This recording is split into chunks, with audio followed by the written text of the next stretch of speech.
Hello and welcome to the Home Screen Podcast. This is episode 23 and today I'm joined by Seth. Hello, Mr. Josh! It's me, the 8th dwarf! Interesting bit. This may all be getting cut immediately.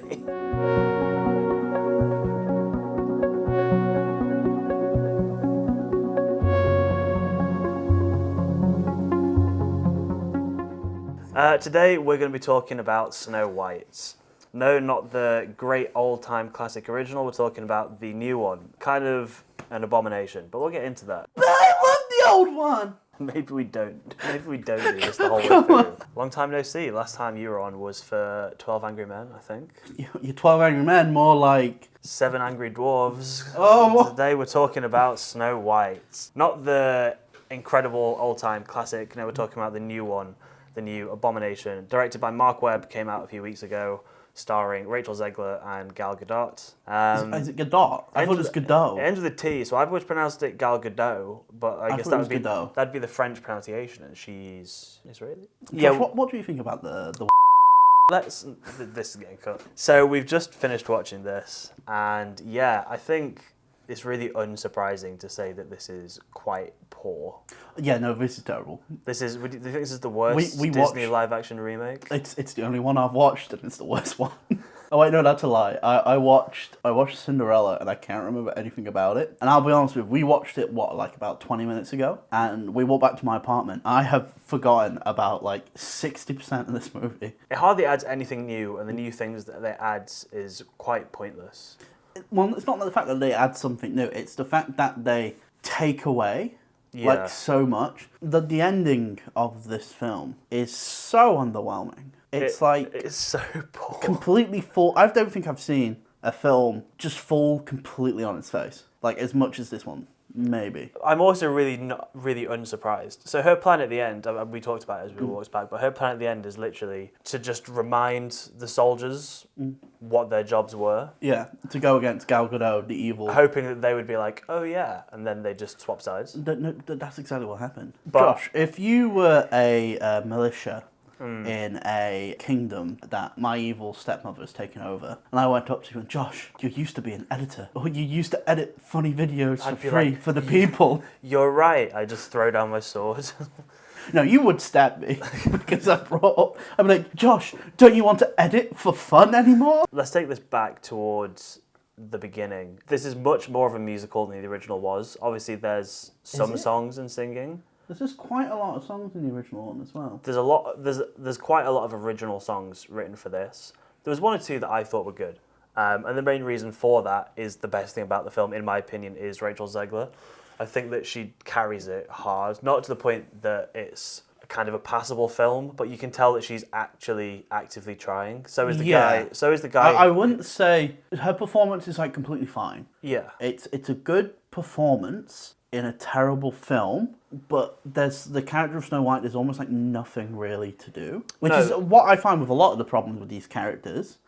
They've revamped them, right? Yeah. To try and bring them into modern day audiences. But they haven't really decided on what to do. So one of the big changes is they've taken out the prince and made him a rogue. Like the head of a Robin guerrilla Hood fighting squad. Yeah, a bit like a Robin Hood. A Robin Hood figure. He's I quite liked him. He was quite good. I liked his song. His song was the only one I liked. And then he just instantly falls in love with her. Once he does the kiss, they just don't do anything with him.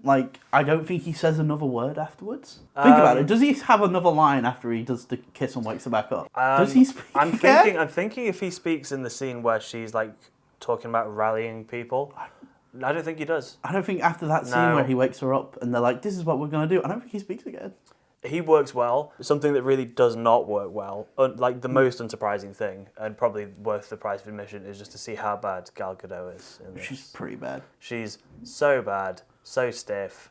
She give her 3 songs, and they're all, to be fair, one of them was kind of okay. Was that the one I went for a pee in? Yeah, I mean, you didn't miss much when she transforms into the witch and does the poison apple stuff. But her main villain song just doesn't feel like a villain song. No, it just feels like a very... It was too upbeat. There is other upbeat villain songs, but this was just what was No, the but aim, it's just too. to send the It guards was like into the forest. when you have like an upbeat villain song. It's like still upbeat, but you've got like the thing of malice underneath, where you need to have like the character sort of almost venomous in some lines, and she just kind of is on like the same level the entire movie. She's just annoyed the entire movie, and that's the only emotion she really plays. Yeah. Like, there's no bits where she like freaks out, starts like raging.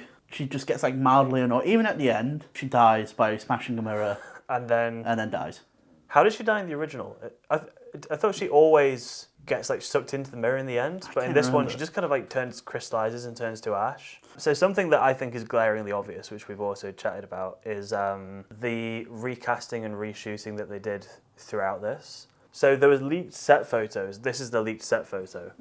Put it on screen. Yeah, no, I remember that. So That's literally them. that is, yeah. So essentially, for those that don't know, the prince is the leader of this like band of merry men, like rebels, like small guerrilla fighting militia group. And I'm pretty sure they were originally shot and scripted to be like the stand-ins for the dwarves. That rather than having the 7 dwarves, it was called, I forget, it was called like 7. I don't want to misquote it. 7 magical beings. They tried to sidestep the potentially controversial issue of casting dwarves. So they're essentially were reshot and rewritten to be this group rather than the dwarves. And so, of course, that brings us on to the funniest, stupidest part of the film is the direction they actually went with for the dwarves in the end. Oh, it's so bad. These CGI abominations that look cartoonish but have like realistic skin and hair, and it's just so... It's the eyes. They're dead behind the eyes. They're so punchable. They're so like infuriating, especially Happy. They're so infuriating to look at. Oh my god, the person who plays Happy. No one plays that. It's just this freak show CGI. Happy, I wanted to like bash his head in with a butt of a rifle. There's so many like weird reaction shots. Do you know the only one that I kind of liked because he kind of had a little bit of an arc was Angry? Yeah, Grumpy. Grumpy. Yeah, he's the only one that has personality in the entire film. Yeah. And the rest are like I could not make out the difference between Bashful, Happy, and Sleepy was. Yeah. They were all the same character. And I get that that's the thing, that's their shtick, is their whole personality is their name and that's what they are. But also, they were just like such a forgettable thing. And they also did nothing. Like, apart from literally did nothing in the final act. Being comedic relief. Yeah. Like, she stays that there's, I guess, Doc saves, what's he called, James? What's the prince called? Not Prince. Not Prince. Apart from Doc saving Not Prince's life in a very vague off-screen thing, like, they don't do anything. They do nothing apart from stand and look tough in the castle invasion. It was just such a weird choice. It's a very weird one. Like, they should have just cast 7 people with dwarfism. Like, yeah. But as we've said, like, there was a whole thing with Peter Dinklage where he thinks it's a bit barbaric and backwards that they're making a film that like because the original one came out in the 1930s. Essentially making people with dwarfism almost like making them out to be like mystical beings and like almost like freaks of nature and things. And so Snow White and the Huntsman? No. So the way they do dwarves in that is like the Hobbit way, where they like force perspective it. They force perspective in the Snow White and the Huntsman. That would have been so much more interesting. Like, it actually gives us emotions and stuff. Yeah, they could have handled this so well, but it just feels so just run-of-the-mill Disney CG, like, shot. Unless they had stand-ins, which they literally digitally removed, it would have just been Rachel Zegler acting to an empty room. I think she's annoyed that they won't let her say about the Palestine stuff. Oh, yeah, because didn't she... So she made some statements about it, and then Disney flew, like, a social media exec to basically meet with her. What a world we live in. What a world. Yeah, it's just a weird... It's a weird one. It's bad. Don't it's like weird. any of the songs. I know you didn't, but I did like, not her first song, so when she's young, the song when she's grown after she has the first interaction with the Queen. Oh, the song that where they she's put like in wishing so all well. the mums would cry. Yeah. So, I have the list here Okay. of the current Disney live-action remakes. Okay. Which of these have you seen? Okay. Oh, I've got luck. Hold on, let me... Alice in Wonderland, no. Maleficent, no.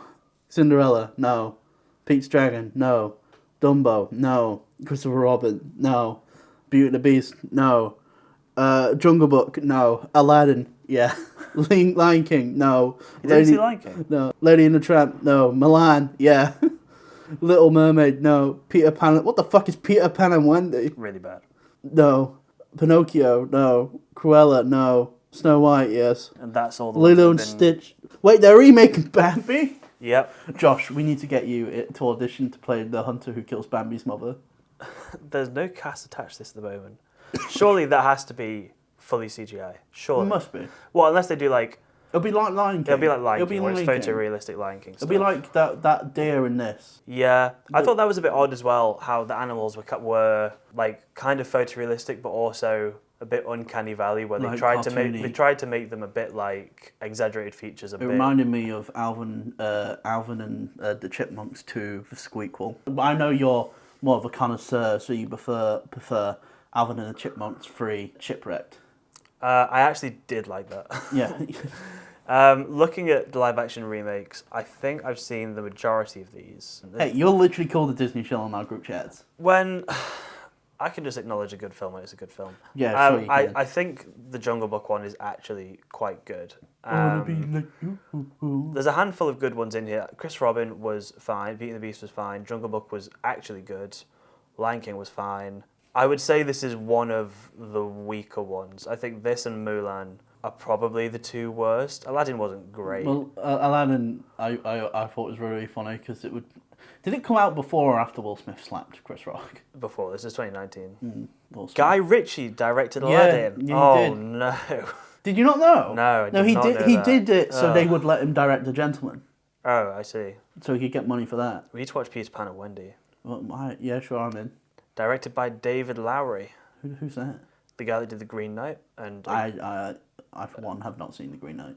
I think if I rewatched The Green Knight now, I would get it more. It was one of the first A24 like arty films that I saw. I'm going to say it. I don't care for A24. Why? I don't like their style. I think it's so pretentious. But how do you mean their style? Because they're just a production company, so they just financially back ideas they like. Yeah, but they financially back like the same ideas. How many A24 films have you seen? I don't know. A few. A few. Give me a list because I don't actually. Now it started off being not too much. Now there's tons. No, I would disagree and say that there is more variety. I mean, like classic A24 ones is like Uncut Gems, It was okay. Moonlight, Didn't like it. Florida Project, Lady see. Bird, It was okay. First Reformed. Didn't see. There's tons now. Midsummer, obviously, a lot of I'll be stuff. honest. I didn't like Midsummer. Bodies. Oh, I thought that was shit. The Kelly Reichardt stuff like First Cow, Minari, I like the Minari. Stephen Yeun. That was quite good. I liked Minari. So no, I think that I'm a big A24 fan, but the bigger they get, the more stuff they're greenlighting. And did you see the trailers for Death of a Unicorn with Jenna Ortega and Paul Rudd? I did, yeah. Yeah, that actually looked quite poor. I thought it looked quite fun. It got really bad reviews, so I avoided seeing it. Well, Josh, that's because you don't give things a chance. That's why you're a Disney shill. I think you should watch every Disney live action remake, talking about giving things a chance. I think you should give it all the benefit of the doubt. Okay, I will. Okay, here's me. Genuinely, You want to watch that? I will watch the entire live action. Okay. I'll watch every single live action Disney movie, and then if I do that, you must watch an equal amount of films that I have tailored What? No. for your experience. Because you watching 20 mid to bad films compared to you handpicking 20 things that will undoubtedly just be 20 horrific films. They might not be horrific. They might be horrific. So every single one I watch, I will give an honest review, and I will mark on a scale of 1 to 10. And then I will find a film that I like that will correlate with the scoring. But then you're going to be rating most things between 1.5 to 3 stars. So it'll just be me watching 20 really mid films. Yeah, but it's my mid film, so they'll still be fun. Maybe we do a scaled down version where you pick 5 and you give me 5. I pick 5 Disney live action ones and you give me 5. That's fair. That's fair. more That's more fair achievable enough. than 20 films might take me like months to do. Take me an afternoon. Watch it at 50 20 films. We'll wrap up the conversation on Snow White Okay, there. yeah. I think there's someone who wants to give their opinion. Oh, hello. Who's this? Hi! I heard you were having a conversation about Snow White! Oh, wow, what a Slam, great guy. What a great guy. Absolutely love. Anyways, something I want to start doing on the podcast a bit more often is like What else have you watched recently? Anything that stood out as being particularly good, particularly bad? Oh, I have the DVDs somewhere. I watched a film called Children Shouldn't Play with Dead Things. Mm-hmm. It is a zombies film directed by a guy who made Porky's. Right. Which is like, like an Animal House type of film. Don't watch it. It's shit. Okay. It's 89 minutes. Okay. It takes 70 minutes for the zombies to appear.